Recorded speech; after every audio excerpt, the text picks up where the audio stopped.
हमने सारा देख लिया। नेक्स्ट पिछली 2 वीडियोस में बना चुकी हूँ। एक वीडियो में मैंने आपको पेरिटोनियम का कॉन्सेप्ट, इंट्रापेरिटोनियल, रेट्रोपेरिटोनियल की निमोनिक वगैरह बता दी। उसके बाद मैंने एक में आपको वर्टिकल ट्रेसिंग ऑफ पेरिटोनियम बता दी, ग्रेटर लेजर मोमेंटम का कॉन्सेप्ट समझा दिया। उसके बाद हम यहाँ पे पहुंचे थे कि रेक्टो यूट्राइन पाउच जो रेक्टम और यूट्रस के दरमियान बना था।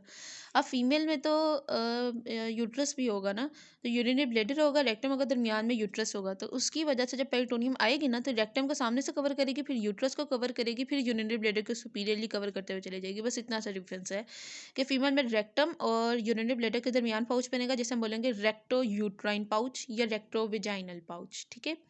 और जो यूट्रस और ये इसके दरमियान यूरिनरी ब्लैडर के दरमियान बनेगा, यूरिनरी ब्लैडर के लिए अपना वर्ड याद रखना है विजाइको, तो इसमें विजाइको यूट्राइन पाउच होगा। तो मेल्स में सिर्फ रेक्टो विजाइकल पाउच होता है और फीमेल में रेक्टो यूट्राइन पाउच होता है, रेक्टम और यूट्रस के दरमियान, फिर यूट्रस और यूरिनरी ब्लैडर के दरमियान रेक्टो यूट्राइन पाउच, ठीक है, वेजाइको यूट्राइन पाउच, सॉरी, ठीक है। तो ये हमने देख ली थी, हमें इजीली समझ आ गया इसका सारा कॉन्सेप्ट। अब हम मूव करते हैं हॉरिजॉन्टल ट्रेसिंग की तरफ, ठीक है। अब हम पहले करेंगे ट्रेसिंग जो पेरिटोनियम की है ना, अबव ट्रांसवर्स कॉलोनी, ठीक है। मैंने आपको बेसिकली कॉन्सेप्ट बता दिया है, पेरिटोनियम क्या है, मेसोथीलिया लेयर है, पेरिटोनियम फ्लूइड सीक्रेट करने किस तरह से एक गुब्बारा है, उसके अंदर आपने पंच किया है, जिसने आपके हाथ को लाइन किया है, वो विसरल पेरिटोनियम है, ठीक है।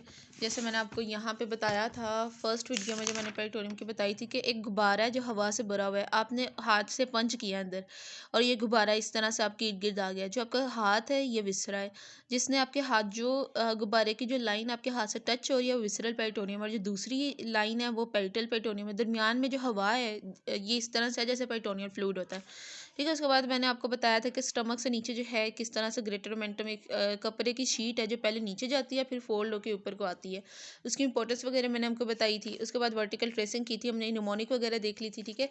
अब हम देखते हैं कि हॉरिजॉन्टल ट्रेसिंग क्या होती है। हॉरिजॉन्टल ट्रेसिंग को ना हमने जब करना है तो हमने उसको इस तरह से डिवाइड करना है कि एक तो हमने कहना है कि जो अबव ट्रांसवर्स कोलोन है, ठीक है। अब ट्रांसवर्स कोलोन के ऊपर जो है वो पेरिटोनियम ने हॉरिजॉन्टली किससे कवर किया है, वर्टिकल तो हमने देख ली कि ऐसे हमने देखा, ठीक है। अब हम ज़रा इसको काट के ना यूं देखेंगे, ठीक है, हॉरिजॉन्टल ट्रेसिंग ऐसे, ठीक है।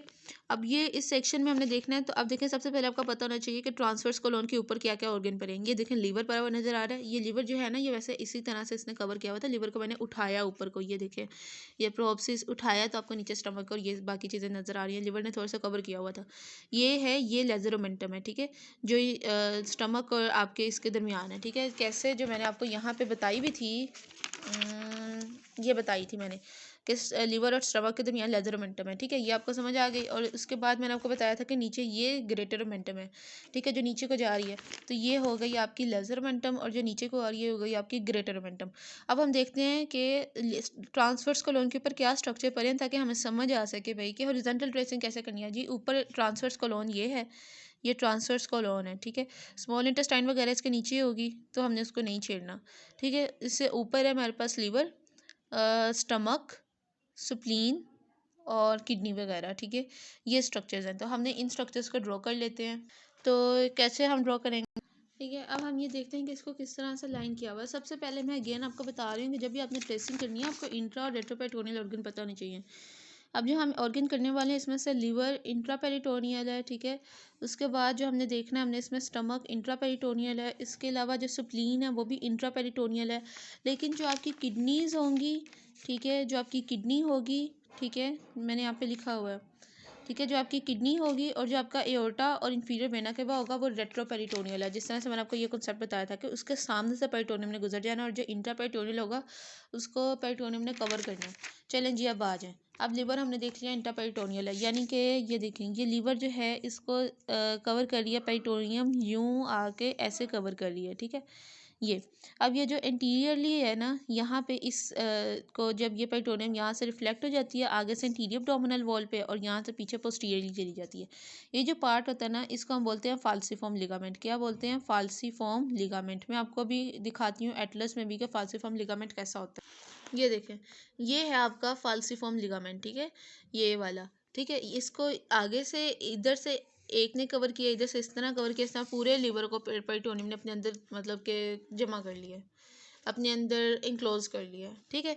उसके बाद जी यहाँ पे होती है हमारे पास लिवर की ना पोर्टा हेपेटिस होता है, ठीक है, जिसमें आपकी हेपेटिक आर्टरी, बाइल डक्ट और पोर्टल वेन जो है वो होगी।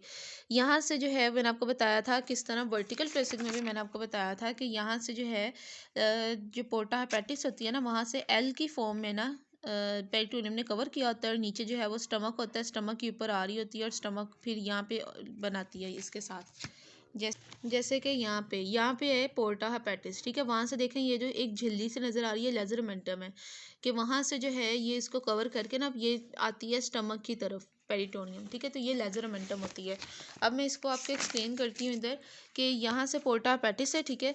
अब ये पोर्टा हेपेटिस है ना आपकी जो ये है पेरिटोनियम, इसने जो है पोर्टा हेपेटिस को कवर किया हुआ है, ठीक है। और पोर्टा हेपेटिस से आती है और एक साइड जो है वो स्टमक के सामने से गुजरती है, एक स्टमक के पीछे से गुजरती है, ठीक है। जैसे मैंने आपको पहले बताया था वर्टिकल ट्रेसिंग में कि एक स्टमक के सामने से गुजरती है, कॉन्सेप्ट वही है। इसको आपने वर्टिकली देखा था, अब आप हॉरिजॉन्टली देख रहे हो, ठीक है। वैसे मैं ये बताना भूल गई थी कि ये जो लेयर 2 और 3 के दरमियान जो गैप बना है इसे लेजर सैक बोलते हैं आपने, ठीक है।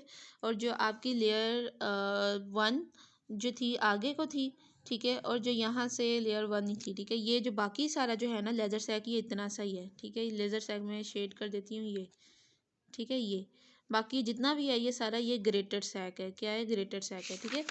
तो अब ये देखें, अब ये इसने स्टमक को कवर कर लिया। बहरहाल स्टमक को कवर करके ये पीछे सुप्लीन पड़ी हुई है, ठीक है। स्टमक के पीछे सुप्लीन पड़ी हुई है, तो ये सुप्लीन की तरफ आती है, और फिर जो है ये सुप्लीन को एक साइड से कवर करती है, ठीक है।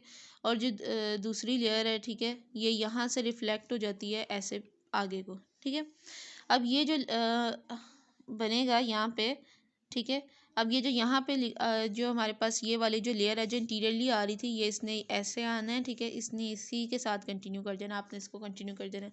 ये जो लिगामेंट बन रहा है ना यहाँ पे स्टमक और सुप्लीन के दरमियान, इसे बोलते हैं गैस्ट्रोसुप्लीनिक लिगामेंट। स्टमक के लिए हम वर्ड यूज़ करते हैं गैस्ट्रो, सुप्लीन के लिए यूज़ करते हैं सुप्लीन ही, ठीक है। तो ये गैस्ट्रोसुप्लीनिक लिगामेंट, ये जितने भी लिगामेंट्स होते हैं ना बेसिकली पेरिटोनियम की ही रिफ्लेक्शंस होते हैं, ठीक है। कि पेरिटोनियम ने जो है वहाँ पे थिक हो गई, ठीक है, उसने एक लिगामेंट बना दिया, लिगामेंट ने जो है वो ऑर्गन को उस जगह पे फिक्स कर दिया।